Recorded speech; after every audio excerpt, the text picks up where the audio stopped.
But I wanted to start in the hallway first, and I'm going to show you guys a couple tricks on how to install these vinyl planks and hopefully make it a little easier for you. So start in the hallway because it's the most narrow, and you want to get that hallway going straight because you can tell if the hallway's off a little bit because it's so narrow. So if I have this floor off a little bit, you'd be able to notice. Or if it's off a little bit in this big room, you won't see that, but you will see that in a hallway. Also, hallways are central, like I mentioned earlier, and they're attached to different rooms. So if you can get it going straight and good in the hallway, you can get it going straight and good in the other rooms that it's connected to as well. We used to have carpet under here, and that's why there's that little gap. But I say don't remove these baseboards because I'm gonna do a little trick, and you guys can do the same trick at the end of the video and save you some time from pulling these off. I started over here and I worked my way over here, and I had to put these pieces in, which was really tricky because these planks, they need to go up and then kind of go down. So you put them up in an angle, put them in the slot here, and then push down. I wasn't able to do that. So what I did was, I have this crowbar here. So I put it into place and I pulled up on the crowbar and put some pressure down there, forced it this direction, and then that's one way to close these gaps. I'd like to put just another long board here that goes the whole distance, but I already have one here and I need it to stagger. You want it to stagger, so notice it staggers here. It's a long piece, staggers here, long piece, and now I'm gonna have it stagger again. So every other one you wanna stagger it, and these go in, you have this wider part here and this skinnier part here. The skinnier part goes in the wider part, and you can go the opposite direction as well. And you want to tilt it up and then put it down. Okay, I'm getting ready to put that other second piece in. And this is a very important trick you're going to want to know. It's going to save you a lot of time. But I used to try to fit this piece underneath here. You don't need to do that. Slide it into place, close the gap, put it down, and then you have this little bump here. And these floors are designed to where you just hit that with a mallet and then it's flat. Remember that. And if you have anything, these parts that are these seams that are sticking up, you're supposed to tap them with a mallet and it goes down into place. There's the hallway, and going into this big room, it was pretty self-explanatory. Putting all of those boards in, really easy. And the hardest part is going to be putting this little strip in the side. I'm going to show you a little trick on how I did that.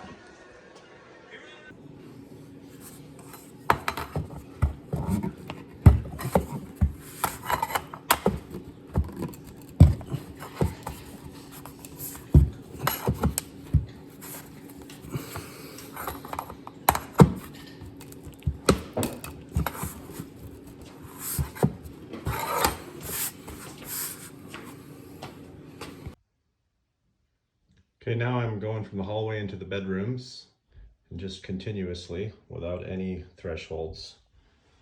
And I'll teach you a little trick here, putting these side pieces in.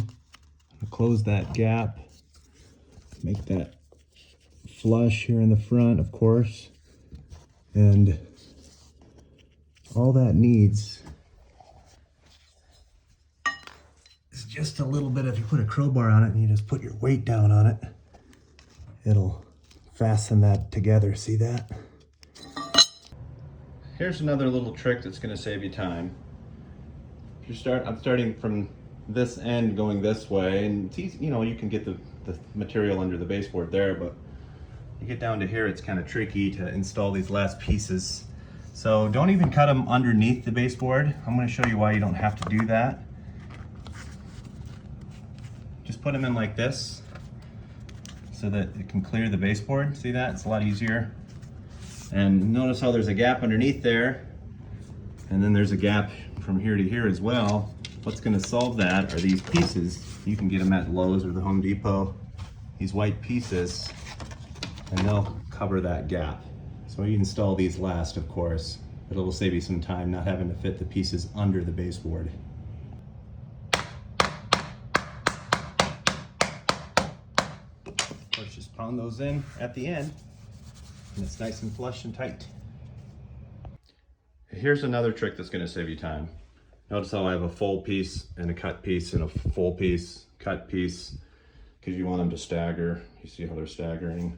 So you know you're going to have to do this same length.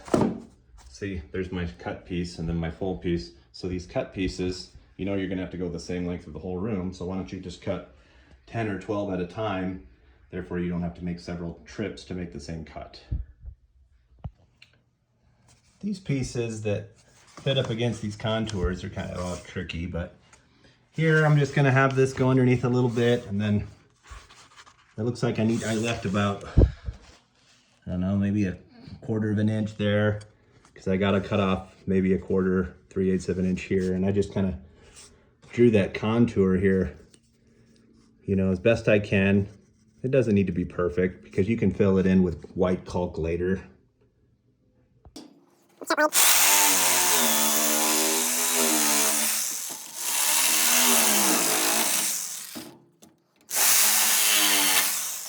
Okay, so here you go. I just slid it into place, and it mostly follows that contour. It's not perfect, but like I said, you're going to be able to caulk that in with white caulk, so it'll cover up any gaps. So it doesn't have to be perfect. And then, of course, pound this at the end. Okay, earlier in the video, I tried to sneak this piece underneath and then pry it that way. That's really hard to do. This is another method where you can just cut the piece really close to this, so there's just maybe a 1/16 to an eighth of an inch gap. And then you can kind of tilt this down inside, and it's a lot easier to do that. And I don't care if there's a gap here. See, there's a gap up and down and a gap this way, because at the end, I'm just gonna cover everything with that trim piece. So I'm not gonna need to put that extra work into prying the piece forward. I can just tilt it down and have it right up against that baseboard. I ran into a predicament here where I'm going to need to install the floor from that side of this board and from this side of this board. And that's fine. These boards are made to install from both sides. It is easier to install from the side where this sticks out further than this sticks out. See, that only sticks out a little bit. That sticks out a lot, but installing from this side is a little easier, but it's still pretty easy to install from that side. So you can do both sides. And notice I have a little bit of a gap underneath there. I actually intended to make the gap, and I made it with this tool, oscillating tool. It's what, and I just went under here. Cut these out here because it's a lot easier to fit it, cutting these out so that the board will fit right underneath. And you can cut the exact depth that you need so you don't cut too deep, but I cut maybe about a 1/8 of an inch, which is about how thick this is, this material itself. I got it scooted up underneath there. And the final thing you want to do, of course, is tap that in.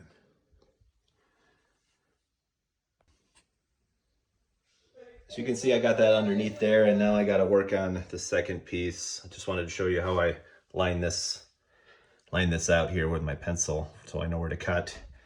You want to lay it right up to where it's going to go here, come to the end, and I want to go underneath this a little bit, so I'm going to go back maybe an extra 1/8 of an inch, and then over here,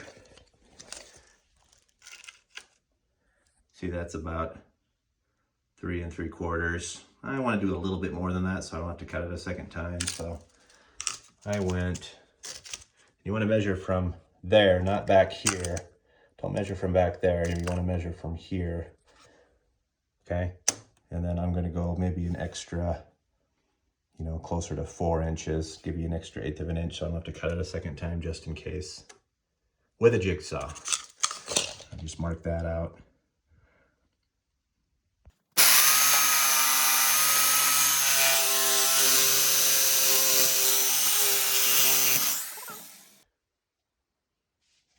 There you go, goes right underneath there, all that, so I don't have to cut around the edges. And you can cut around the edges if you don't want to go underneath. Goes right up to that. And you want to make sure that it's tight here and there, because this has to be perfectly straight. So when you put your next piece on, it's straight. Just show you how that end, how that goes underneath.